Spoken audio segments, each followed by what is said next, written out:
Då och då bjuder vi in någon som får uppdraget att helt subjektivt välja ut vilken som är världens bästa låt. Och den här gången har vi med oss en artist, en skådis, en jättevälklädd person som också är aktuell med ny musik. Och dessutom mitt uppe i inspelningen av tredje och sista säsongen av Young Royals. Välkommen hit, Omar Rudberg! Hej! Hey. Det första du sa när du kom hit var, gud vad skönt att inte få en paus från set.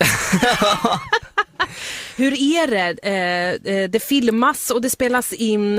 Är det hektiskt för dig nu? Det är väldigt hektiskt, men det är också väldigt, väldigt kul såklart. Men jag gick in i den här lilla studion nu och jag kände så här, gud vad skönt att se något helt annat. Just det. Det var liksom bara en lättnad typ. För att jag gillar att köra på set och sen få en paus.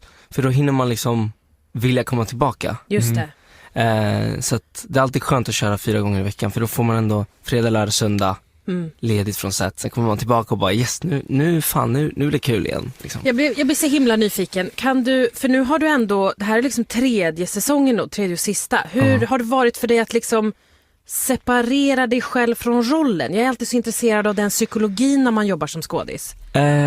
Alltså första säsongen var typ jobbigare för mig. För att det var typ det enda jag gjorde då. I 3 månaders tid. Så att jag var så inne i det. Och sen när vi var klara, det var min sista dag, och jag tog på mig kläderna för sista gången och sen tog av mig dem för sista gången, då fick jag en liten mini-identitetskris och bara, vänta, just det, jag har gått runt i mjukisbyxor privat i 3 månader. Vad brukar jag ha på mig? Det var typ en sån grej. För att jag blir alltid påklädd varje gång när jag kommer dit liksom. Och så går jag runt i de kläderna. Så var det definitivt första säsongen. Men nu är det lättare, för nu gör jag annat liksom in between typ. Ja, du gör ju musik bland annat. Vi ska höra en snutt av vi ska höra din nya singel, men lite senare. För apropå musiken också och Young Royals, det kom ju en nyhet igår att Simon's Song som du sjunger i serien har blivit nominerad till Best Musical Moment på MTV Movie and TV Awards. Vill du lyssna lite på Simon's Song-låten? Vi har prövat, vi fick slåss, men det vi var kan ingen ta från oss. Du får sjunga med live också, Omar. Är du live nu? Ja. Nej. Du skulle inte sagt något, jag var nästan på väg alltså. Men hur känns den här nomineringen? Helt fantastiskt. Alltså det är, vi fick faktiskt reda på det. Jag och Edvin hade ett rep igår på eftermiddagen, och så skriver Lisa Ambjörn, huvudförfattare, till mig på sms och bara kolla här liksom, och skicka massa printscreens och grejer. Och jag bara, förlåt, men vi måste avbryta det här repet i 1 minut, för att det här är det sjukaste jag har sett.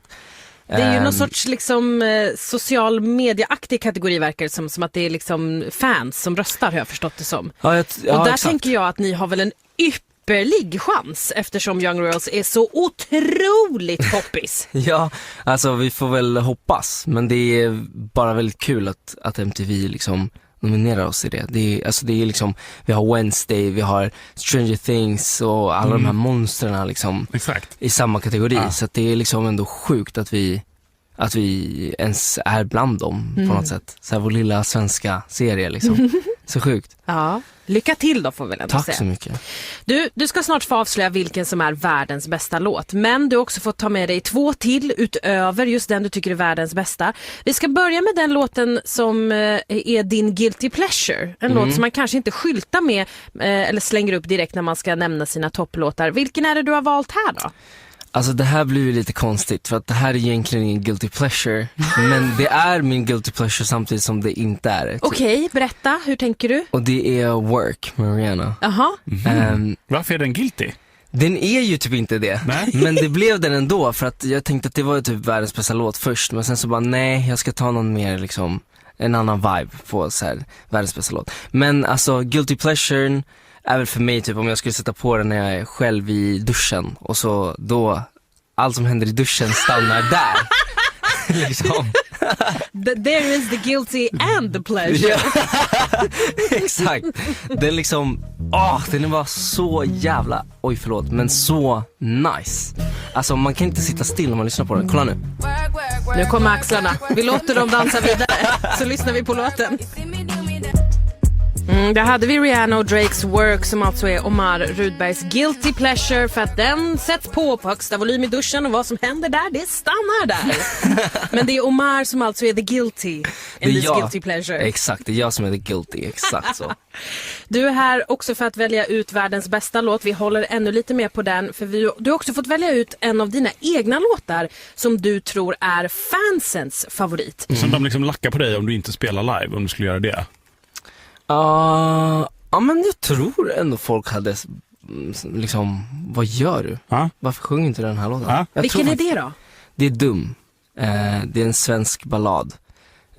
Och det är typ min mest streamade låt också. Den släpptes så här utan någon promotion mitt i liksom, precis innan corona och liksom, det hände ingenting och det är ändå favoriten på något sätt. Vad har du själv för relation till den? Tycker du om den?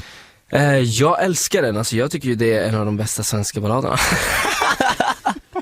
Hej Brys, hallå! alltså to be honest, jag tycker den är... Jämför den med en annan bra svensk ballad. I vilken nivå är den liksom? Okej, vi snackar kanske Molly Sandéns Sand, väldigt fin. Vi snackar vilken annan är jättefin. Typ New Kid tänker jag på så här. Ja, jag tänkte också säga att lite New Kid stämning. Tänker lite, ja men förstår ni vad jag menar? Ska vi lyssna lite på den, typ på Dum då, eftersom den nu är världens bästa svenska ballad. En av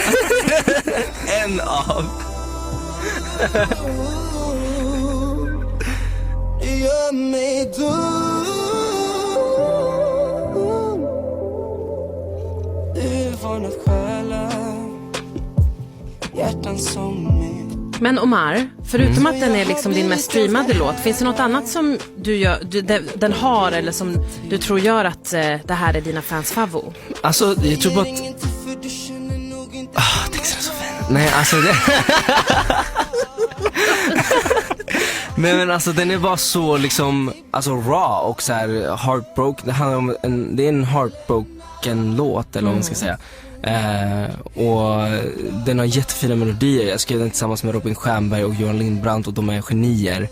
Robin är liksom en otrolig vokalist och gör sjuka melodier. Och Johan är också ett geni liksom som sitter där och pillar och kommer på sjuka idéer också. Så att alltså det blev bara en sån fin låt för att vi hade en sån fin dag tillsammans där vi skrev den och vi kunde vara öppna och ärliga med vad man ville skriva om, ni vet så här. Så att den blev bara så fin textmässigt och melodi och hela viben bara. Det är en av mina favoriter fortfarande. Och alltså mina kompisar säger samma sak. Det är så här, du kommer aldrig kunna släppa något bättre än den. Det är så här, oj, tack för den. Skönt, då kan jag fortsätta med skådiskarriären eller musiken åt sidan. Nej, men det ska du förstås inte göra. Nej, vilken låt tycker du då är världens bästa låt? Alltså jag hade ju beslutsångest deluxe när jag skulle välja den här. För att jag kan inte välja sånt. Det är liksom för stort. Det är för stort att välja. Men det är det ju. Alltså det är det ju verkligen. Det är ju omöjligt. Ja, alltså hur ska man välja? Ja. Så jag gick bara på så här känsla där och då och typ den första jag kom att tänka på då och det blev Bohemian Rhapsody med Queen. Ja. För att det är det är för det första ett sjukt bra band, alltså kom igen, Queen. Sjuk sångare. Och låten är så komplex och den är så svår att ens skriva men också spela. Alltså det är 1000 ackord och det går liksom upp och ner och det är opera och det är rock och det är liksom allt möjligt i en samma låt och det är bara en sån art. Det är verkligen art i den låten. Och den är så fin och catchy och så jävla bra. Jag är väldigt nyfiken på vad som händer med dig om du skulle lyssna på den här i duschen, men det tar vi efter att vi har lyssnat lite på den.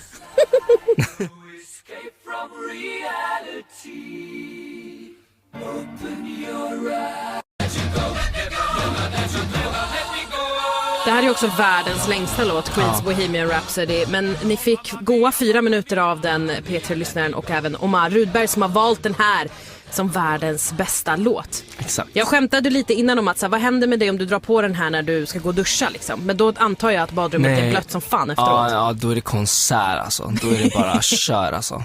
Kan du sätta tonerna som Freddie Mercury sjunger i den här? Alltså jag tror det. Men grejen är att jag tror att han har en ljusare klang än vad jag har. Lite ljusare. Och han är också rock. Alltså snubbe också från början liksom, så att jag tror att vi sjunger på två helt olika sätt. Och jag skulle nog inte ta dem lika bra som han gör. Men du kan om du vill. Jag kan försöka. Nej, men han har ju en rockare röst liksom. Han vet hur man tar i som fan. Du är som sagt mitt uppe i inspelningen av 3:e och sista säsongen av Young Royals. Det pågår, det blir stort. Men du har ju också släppt en ny singel idag. Alltså hur balanserar du det här, liksom skådiskarriären och artisteriet? Alltså jag har väldigt tur för att jag har ett stort team bakom mig. Alltså både 10 och vi har liksom, det är 360, Olivia sitter här borta och gömmer sig någonstans. Det är skivbolagsräppen. Ja, exakt. Nej, men det är många som hjälper mig, alltså, och många producenter och låtskrivare som hjälper mig att skriva musik medan jag är på set liksom. För just nu är det så mycket och så mycket som också inte har blivit announced yet. Så att jag hinner inte sitta heldagar i en studio och skriva musik just nu.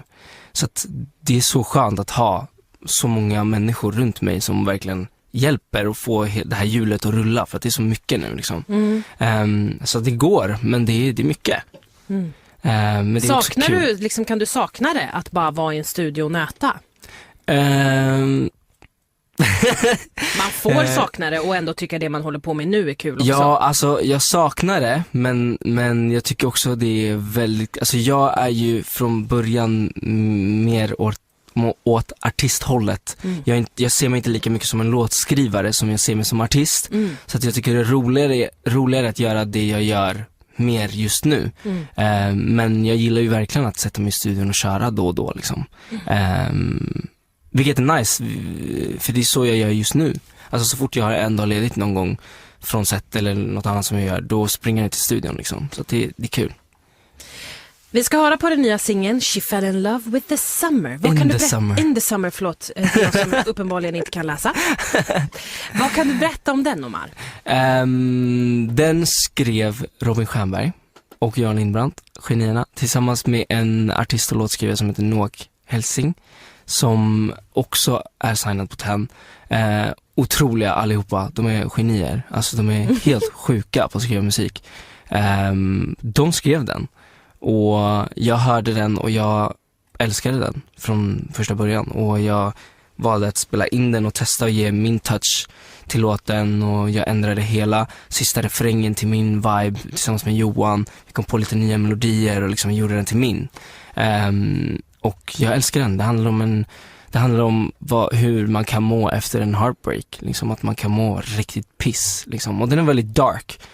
Texten är väldigt dark, men också väldigt fin och varm. Vi ska ta och spela den och även tacka dig för att du tog dig tiden att ta dig hit från set och hälsa alla på set. Lycka till med den nya säsongen. Och förstås med artistkarriären också, Omar. Tack så mycket.